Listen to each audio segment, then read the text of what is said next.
Ashama harka fuunee daawwattoota ammayyaa shoo bakka jirtan maratti nageenya kiyya kan jaallaa isin hagoonis nin ja'a.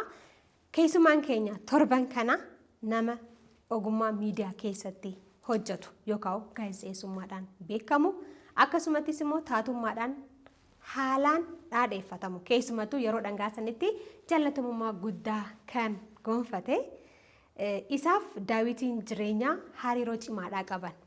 Daawitiin jireenyaa Oromiyaa keessatti tiyaatiroota naanneeffamanii agarsiifaman yookaan daawwachiifaman keessa isa jalqabaa ta'uudhaan kan beekamu. Isaafis uummataafis kan jalqabaa ture jechuudha Daawitiin jireenyaa. Namni kun miidiyaa hedduu dhadheessa hin fedhu. Yoon fi isin sossobdanii as baastanillee istiidiyoo fuuldura isaa yookaan karra istiidiyoo ga'eeti deebi'a. Namni kun maaliif miidiyaa akkanatti dheessa yookaan sodaata jedhee yeroo hedduu ifin gaafadha. Har'aan tana garuu keessummaa sagantaa ammayyaa shoo ta'ee jira. Namni kun eenyu mee nama tilmaameef badhaasa addaa qopheesseetiin jira. Koomentii jalatti naaf kaayaan isin ja'a. Fayyaataa guyyaan keessan kan eebbifame haa ta'u.